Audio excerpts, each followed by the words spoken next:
I'm having outfit issues. We're meeting Ari today. Maybe we're gonna try. Oh my God. We're gonna try our freaking best. Oh my Okay, freaking here's the God. plan though. Like, I'll talk to her about my little stan culture stuff that I want to talk to her about, and then you'll be like, and we even started a podcast about it. And Oh you're my the person God. we want What? Ariana. You want to ask Josh? Ask Josh what? Come on. I'm on what?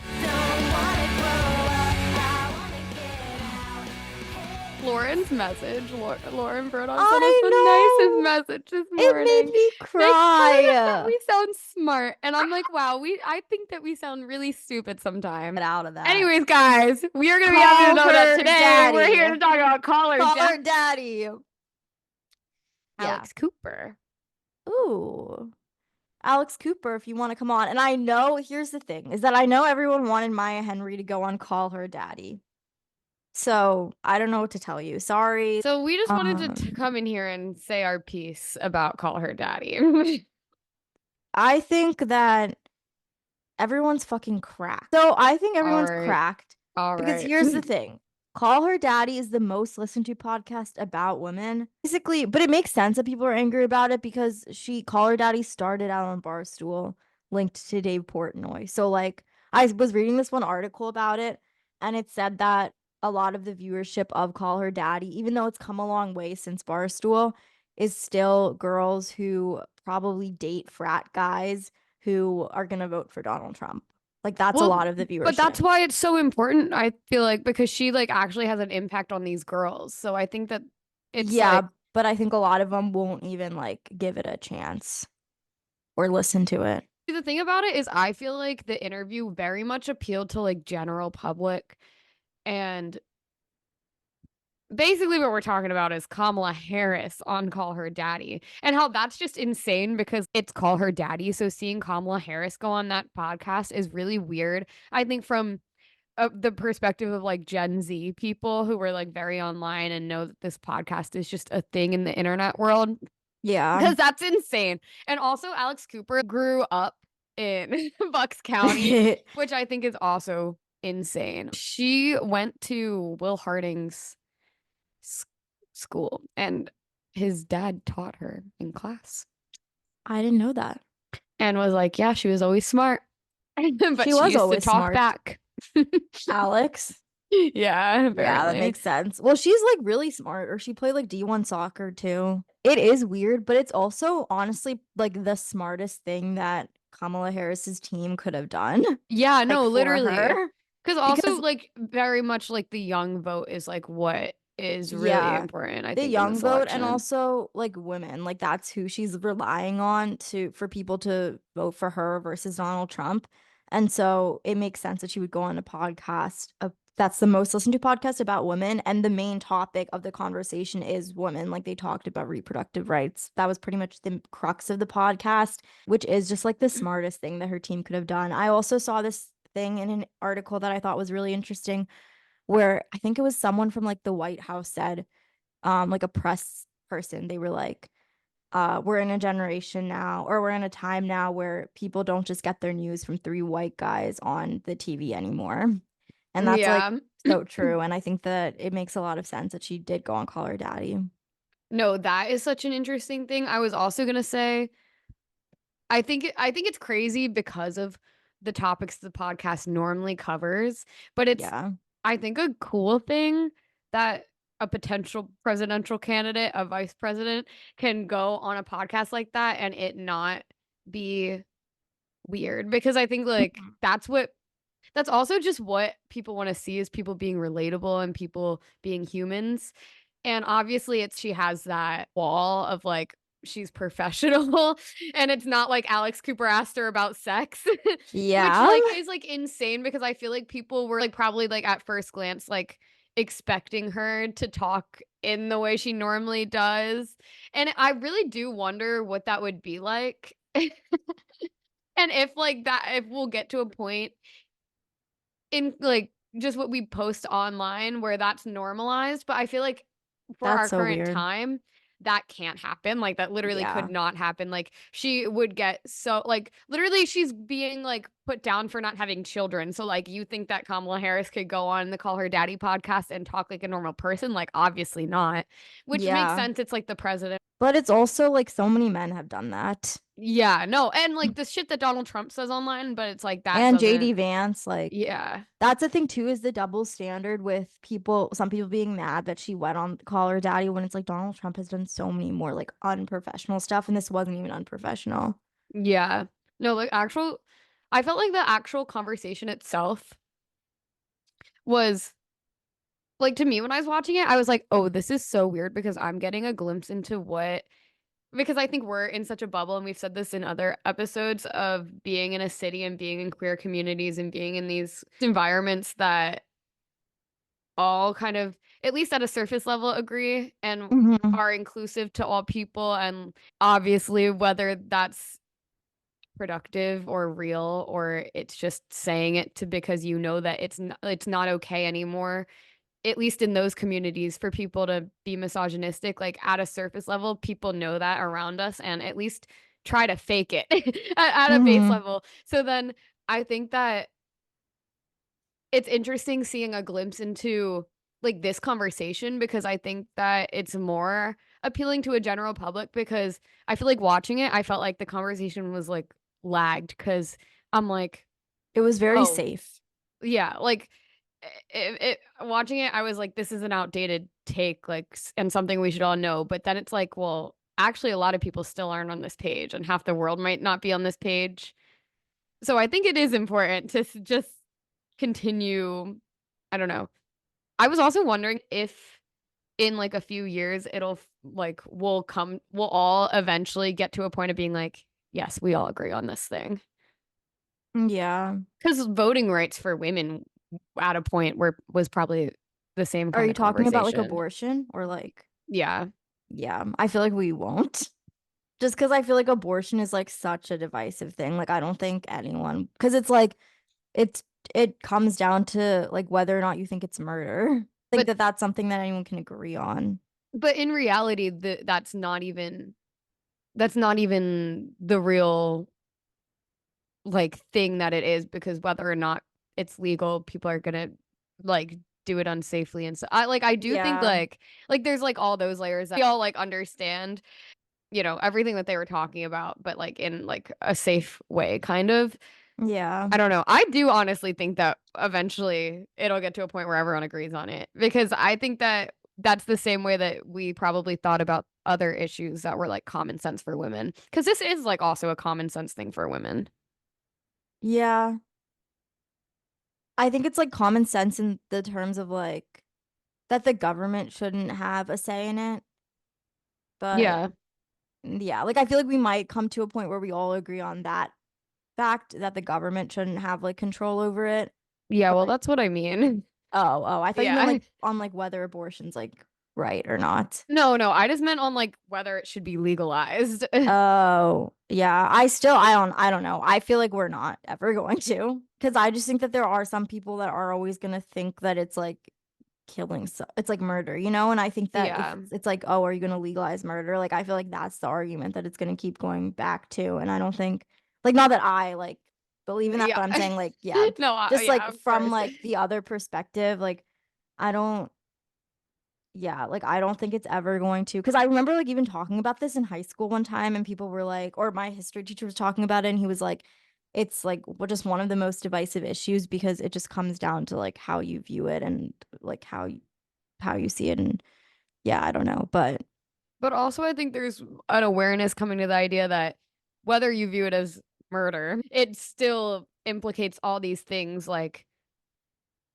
like what they were talking about oh like you're not going to save a woman from dying until the last second just because of yeah, this law like you know I don't know I feel like getting into like the abortion like is like you guys don't need to hear us talk about this yeah, but you like started it. no but I am just interested I think because like of the because I do think the internet has made us more like it's a common sense thing, at least to a lot of people online. But obviously, there's realms that. don't have that. Yeah, But I do think that like they were talking about this a little bit, but I do think that like Roe v. Wade being overturned, I think like made it actually like had obviously it was like so fucked up, but I think and it like killed like so many people, but it had this weird positive impact too, where I think it made like they said it made a lot of people look at it and be like, oh, like this isn't what we wanted. yeah. And so I do think that I kind of yeah, I like see where you're coming from and I like do kind of like agree like a little bit. I don't like I think yeah, like it'll just come to a more general awareness of it. No, and I also do get like because I think that our country is like super behind. Even Yeah. though it's weird because I think there's a weird lag that got created by the general awareness that came from the internet, and there's this lag for older people, obviously, because it's just a different generation. But it is just interesting, again, what I was saying about the interview feeling lagged and feeling like it was an outdated thing. It's just crazy how we're all in like different places. And I wonder if we will all catch up to one place, if that makes sense. Like once the internet's around for long enough and all these views are around for long enough and they seep into the general public, like, are we all going to catch up and then there's going to be new things, that Yeah. like we're lagged behind on and like people are, I don't know. I think that's just like interesting of like what becomes conscious for people. But also what you said about Roe v. Wade getting overturned. What Alex Cooper said about the girls flooding her DMs for help, Mm-hmm. like from girls in the South, I thought was insane because I didn't really realize the level of influence she has for young Yeah. women. Like she's literally a face of young women. Yeah. And it's crazy that that happened because of her making a podcast about sex. Yeah. Yeah, but it was like such a like revolutionary thing when it happened, I feel like. And I think it's also the way that she's like rebranded it and stuff. And even like when her and Sophia separated, she basically was talking about in the video where she made where she was explaining what happened that like Sophia had like a man like telling her like what to do and stuff and she like didn't and she had to figure it out on her own. And I think that that also kind of set the impetus for like her just being like very independent and like this face for women almost. Mm. Um and yeah, like it makes sense. Like she's like the most listened to podcast from like for women, which is crazy. It's like her and then like Joe Rogan's like above her, which is like crazy. That's insane. Like just the difference in like, Her oh, and the Joe view. on the top. Yeah. But like the viewership of Joe Rogan versus like the viewership of her, which is also why I don't know, because I think that that's the thing is everyone's just in such different spaces online. So I feel like it's Yeah. hard to all come to a general collective because it's like people are just very stuck in their ways and people are in their spaces they're in and even I think it might make it worse in a way because as we advance algorithms are just going to get more and more advanced and try to feed people content that they know they're going to click on and that they're going to engage with, which is just going to make people stay even more cemented in the spaces that they're already in. Well, also just like comparing Joe Rogan having as much of a following, well, a bigger following, I feel like puts it in perspective a lot more. It is weird. It's not like we're all just in one place in the way that we were when the internet started. Like when you're just in kind of like this sandbox of we're all going to talk about this thing on one platform. Like especially I think of Twitter with that, where Twitter was very much this open space of just like one timeline of people you follow and people could find each other really easily because it wasn't this weird algorithm that was I feel like in a way keeping people from each other. I was gonna say also, I don't know, I was kind of surprised too by how much backlash she got from people because she got so much hate from doing that interview. There were so many I'm comments kind of from people being curious. like, "Oh, like this is my like I'm not listening to Call Her Daddy anymore." Like in the comments of her post, I feel like sometimes when people see stuff like that, a lot of those people commenting, like, are they even actually fans?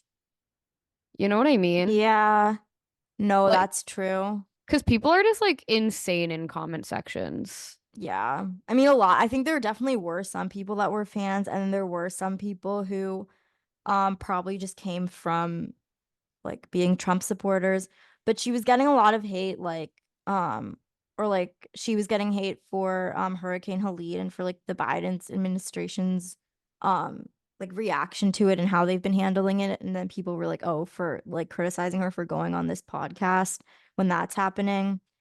And then she was also getting hate, I think, for or just because she like doesn't do many long form interviews. So people were like hating on her for that also. Uh, Kamala Harris, not Alex Cooper. Someone commented this was a horrible career move, Alex, and has like 18,000 likes, but no, I like just saw the thing of someone being like, "Where we'll wait for a better woman president to come along."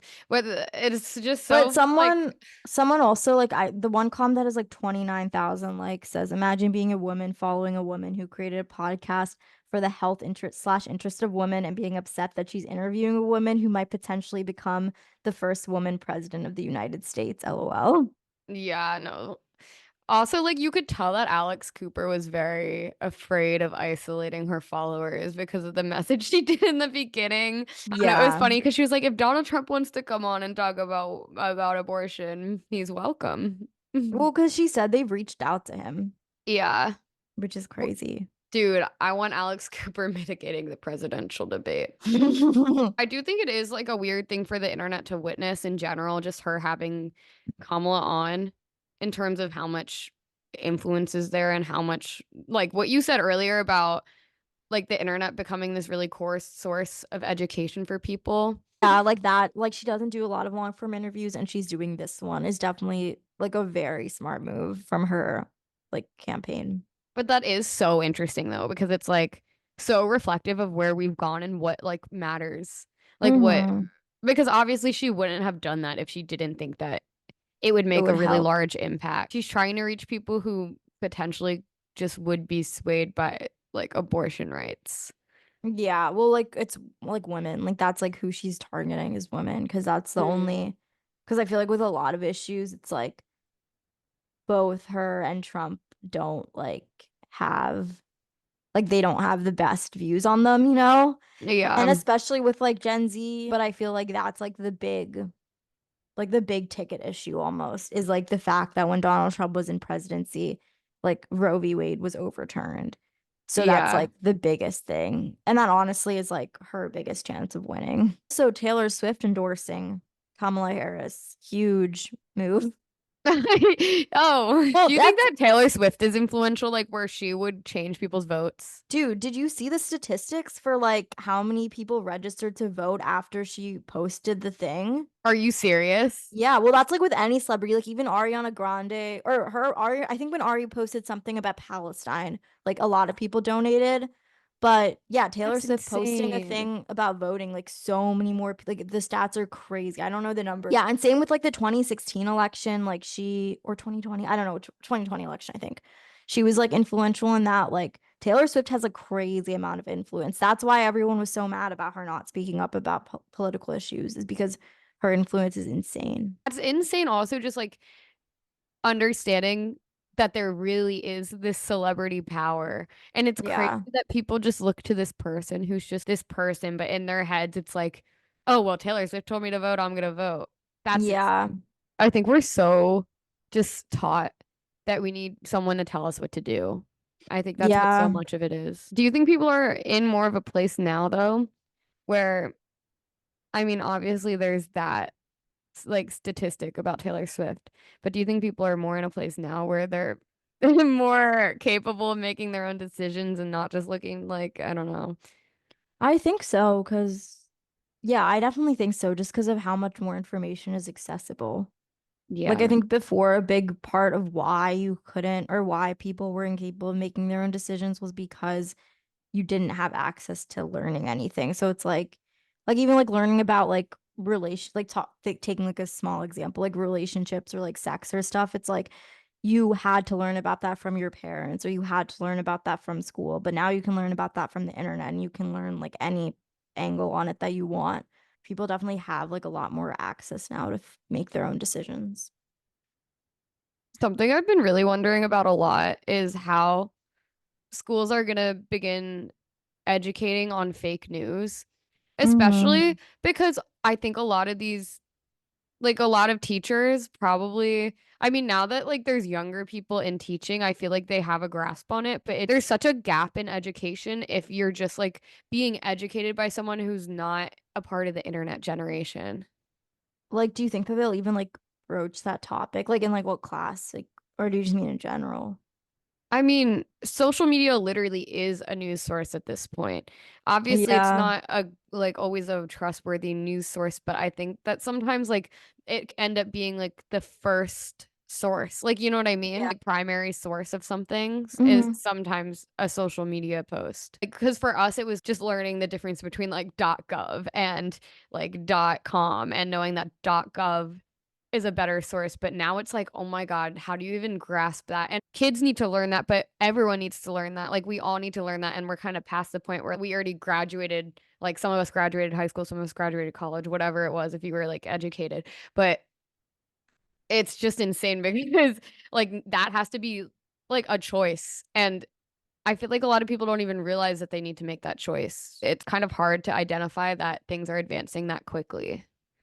Yeah. That's so interesting. Like a choice to be educated is what I meant. Like take a class on it. Even us growing up on social media, do we really completely know everything that is fake news? Like it's still like it's hard to identify for us.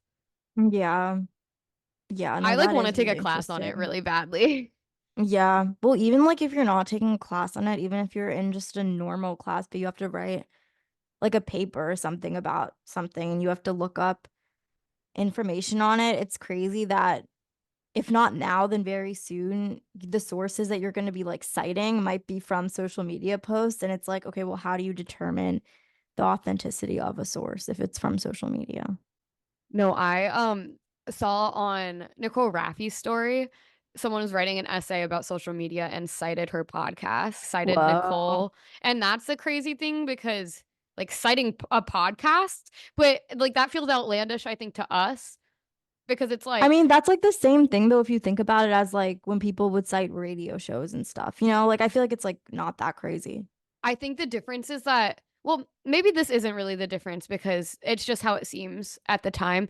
It seemed at the time that it was very hard to have a radio show. You had to be a professional. But in Mhm. having a podcast, anyone can start a podcast. Anyone can get online and say things and Yeah. talk and garner a following, even if they're kind of full of shit.